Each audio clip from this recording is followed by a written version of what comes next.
there, PTHS. We are back with a brand new episode of the PTHS Friday Show and are excited for a second semester as we welcome a new group of TV production students who have been working hard to produce this new show. I'm Lola Jenkins. And I'm Jessie Tuck. Of course, there's plenty of buzz surrounding this Sunday's Super Bowl featuring an epic matchup between the Eagles and Chiefs. And we'll have predictions on the outcome from students and staff later in the show. But first, we've got several important announcements to get to. First off, just a reminder, tonight is the annual Winter Wonderland dance here in our gymnasium from 7 to 10 p.m. But make sure you get down to the main office after school or the B cafeteria to purchase your tickets, as they will be not sold at the door tonight. The past week or so has been filled with some major accomplishments amongst our winter sports teams as well as our JROTC and one super talented member of the senior class. Let's begin with some major news from Coach Hewitt and his Hornet wrestling team. For the first time since 1997, the wrestlers can call themselves division champs. The group is 15-14 overall, but their 4-1 record at the Patriot Division was good enough to claim the title and make history for the program. Coach Hewitt and several of the team members talked about the accomplishment. I am especially proud this year because they were able to do that. It's been a long time since we've won a division, and they worked extremely hard to achieve that goal. I'm really proud of the team. We fought hard in all of our matches, like we gave it our all. We have some studs on our team like Andrew, like he really helped us out this season. We got Willie too. I'm really proud of us because it hasn't been done since like 1997, so it's really cool to see it. I think it's pretty good that of all the good teams that we've had in the past like 20 years, that this team of all teams won it. We've always ended up having one thing that went wrong, but this year everything worked out for us. It's crazy, honestly. I didn't think we were going to be able to do it. I thought at the beginning of the school year we were out, but things just turned in our favor, and I'm just proud to be on this team and, make history. That wasn't the only bit of history made this season from the team. Senior Andrew Shamilia set a school record for pins in a single season with 23. The previous record was set in the 2016 season by RJ Steele. Congrats to Andrew and the entire wrestling squad. Speaking of record setting, last week saw another record go down, this one on the bowling lanes. Hornet senior captain Lucas Baker set a PTHS record when he rolled his 29th 200 game of the season. The previous record of 28 was held by Parazi Isom. We caught up with Lucas to get his thoughts on setting the new record. I'm really happy that I broke the school record. Bowling's really fun. I enjoy it a lot. It's a nice hobby I have. And it was really fun bowling with all the guys on the bowling team. We had a really good season, ended good in the tournaments, and ended up breaking a school record. So I'm really happy about that and excited I was able to do that in my senior year. Congrats to Lucas and best of luck to our bowlers this weekend as they take part in the state sectional competition down in Stratford. And in keeping with sports, this past weekend was an awesome showing for our Hornet winter track team. They took part in sectionals on Sunday, and for 5 members of the team, they punched their ticket to the prestigious state meet. Lily Israel took second place in the 400 meter, while Alana Meter took second in the shot put. Our 4x400 relay team also earned silver medals. The team consists of Israel, Chloe Green, Sabrina Perry, and Olivia Serrano. Serrano also earned a spot in states with her fourth place finish in the 400 meter. And finally, senior Rafael Sierra will also be heading to states after taking 5th in the shot put. His throw of 44 feet 7 inches is also a new PTHS indoor shot put record. Awesome job by our track team. From sports to some exciting news for our JROTC drill team battalion. They were back in action last Saturday at the Delsea Regional Drill Team Competition. 18 Army and Marine Corps drill team from New Jersey and Pennsylvania went head-to-head in 2 intense competitions, the Delsea Invitational and the South Jersey League Winter Classic. Teams led by Hannah Ryder, Andrew Horn, Andrea Musick, Tori Pennon, and Dominic Carruthers contributed to an overall 3rd place finish in the Delsea Invitational and an overall 1st place finish in the South Jersey League Winter Classic. Nice work by our drill teams.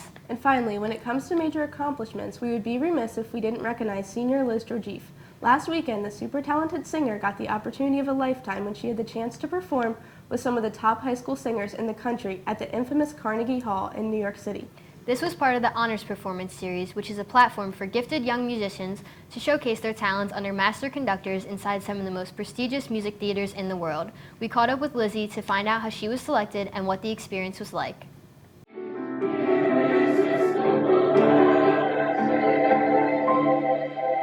And so they sent something in the mail, said that I was invited to apply. So basically I had to prepare like a classical, almost opera-like song. And so I sang it, sent the recording, answered a couple interview questions, and then they got back to me like a month later and said that I was in. I sang with probably like over 200 other kids. They were all from all over the states and probably some internationally too. We had 3 full rehearsal days from morning till like in the afternoons. It was such a fun process because I got to just be in New York and rehearse and do something that I really like every day. So I was always unsure of how, like, if I actually was good. And so being there and being with other people and even having the other people that were also selected tell me that, oh, you did that run really well, or, oh, you really know your part really well. It was like, oh, I was listening to you, or something like that. It made me feel like really good about myself. Congrats, Lizzie, on this amazing accomplishment. Well, we are going to step away for a quick timeout here on The Friday Show. But stay tuned. We'll be right back with more Hornet news in a few.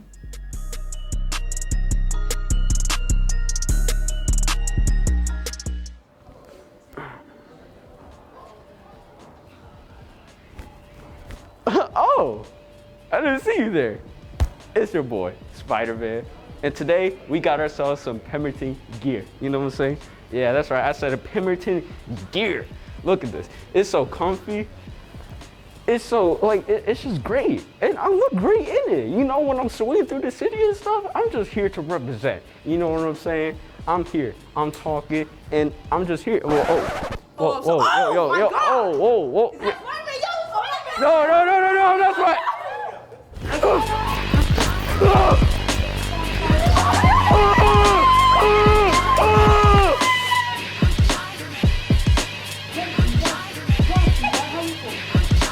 Hoodies $25 and shirts are $10. Venmo and Cash App are available. You can see Mr. Zalma and Mrs. Rayner.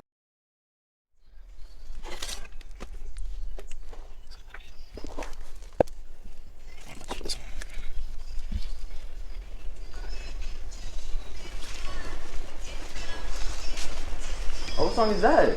The song, it's Candy Rain by a group called So For Real. Oh, play it again? You mind if I sit down and listen to you? I was gonna check this out, but it could wait. You right. Oh, this not hard. Yeah, man. This Is that a kid?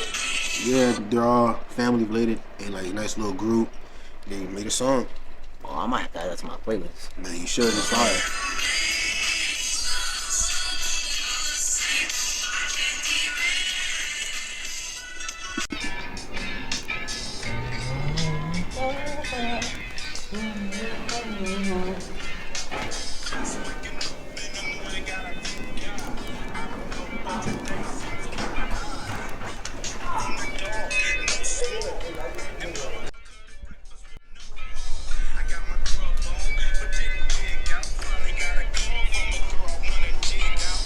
Hold on. What are they listening to? Excuse me? What are y'all listening to? I was listening to Candy Rain by a group called So For Real. And you can learn more about them if you join the Black History Club. Yeah, we hold our meetings after school every Wednesday if you're interested in joining. Thank you. Welcome.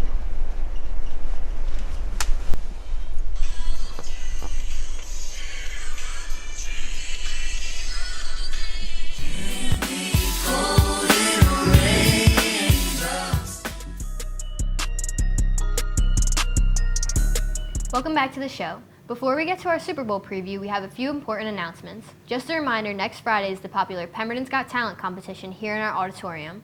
The Friday Show will be back next week for a special edition of the show where we will introduce to you each of the acts ahead of their big performance. Also, the Black History Club fashion show is fast approaching. It's set for March 17th, but the group is looking for male and female models, students and staff, stage crew, dancers, and more. You don't feel comfortable in heels? No problem. You don't know how to model walk? No problem. You do not have to be a Black History Club member to be a part of the show. All are welcome. See Ms. Jackson, room 146 for questions. Now let's get to what everybody has been talking about for the past 2 weeks, Super Bowl 57. As a diehard Eagles fan, I cannot wait for kickoff this Sunday at 6:30 as the Eagles try to capture their second title in franchise history. And, of course, Patrick Mahomes and the Chiefs looks to grab another title after winning the big game back in 2020. With plenty of Eagles fans in the building, as well as plenty of Eagles haters, I can only imagine how PTHS thinks Sunday's games will unfold. Well, let's hear what some students and staff have to say.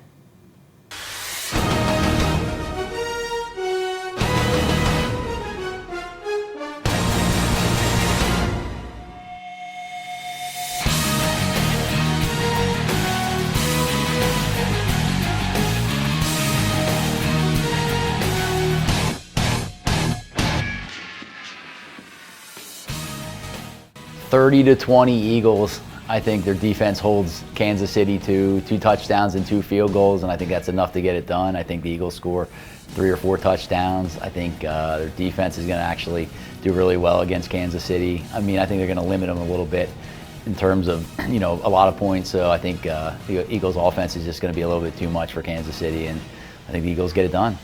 I think it could either be 30-27 Chiefs or 35-30 Eagles, and I think it's really going to come down to which coach calls a better game and injuries. So I think that the Kansas City Chiefs are going to win by a very small margin, though. I think it's going to be somewhere in the realm of like 27-24.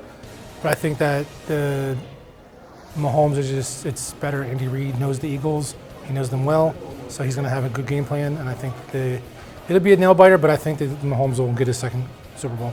My Super Bowl prediction is that the Eagles are going to win 30-21. I think it's going to be real close up until the second half, and I think they're really going to pull through that second half with all the injuries, with like Pat Mahomes' ankle and Landon Dickerson's elbow, many other injuries. I really think it's going to be a close game, but they'll pull it through. I think the Eagles will win by 22 to maybe like 17, because I just feel like the Eagles are more better. I just feel like they're a better team. I feel like Mahomes, he's just going to be really inconsistent second half. I think that the Eagles are going to take it away. I didn't really watch most of the season, but like mostly like clips and stuff like that, but the defense is too good. I think the Chiefs are going to win because I feel like they're the more well-rounded team. I feel like Mahomes is the better quarterback coming to the Super Bowl, and I feel like for the past Super Bowl experiences that they went there, I feel like it's going to pay an impact on them. I think that the Kansas City Chiefs are going to win because, you know, I was really rooting for the 49ers, and then because, you know, go Niners, you know what I'm saying? But then I saw this, all right? Everybody take a look. This is bull. Super Bowl prediction, KC 27, Eagles 14. I'm a hater. I'm a Dallas Cowboy fan. I hate the Eagles. Die, Eagles, die. To the road of no victory. There you go. Eagles winning 31-24. Ain't no way Mahomes is getting that ring. Kansas City Chiefs, what happened? I think the Eagles are going to win. It's going to be like 32-21, 28-21, something like that. I think the Eagles have a really good offense. Jalen Hurts is a dog. Travis Kelce's like, he's hurt, but you know, he'll still probably score. Patrick Mahomes is Patrick Mahomes, but he's hurt too. You know, we got, you know, A.J. Brown, dog. Devontae Smith, dog. Dallas Goedert, dog. Miles Sanders, dog. And then our defense, dude, we got Javon Hargrave, dog. C.J. Gardner-Johnson, dog. We're just an overall great team. Travis Kelce, not a dog, but his brother Jason Kelce, dog. Go Birds! It should be a great game, and I'm super confident my Birds will be celebrating a victory on Broad Street next week. Well, that's going to do it for this episode of the PTHS Friday Show, but before we go, just a few quick reminders. Tonight, as we mentioned, is our annual Winter Wonderland dance here in our gymnasium from 7 to 10 p.m. But make sure you get down to the main office or either of the cafeterias to purchase your tickets, as they will not be sold at the door. And remember to follow us on Twitter at PTHS_TV or subscribe to our YouTube channel with a simple search of the PTHS Friday Show. There you'll be able to view our current and past episodes. Well, for everyone here at the Friday Show, I'm Lola Jenkins. And I'm Jessie Tuck. Have a great weekend.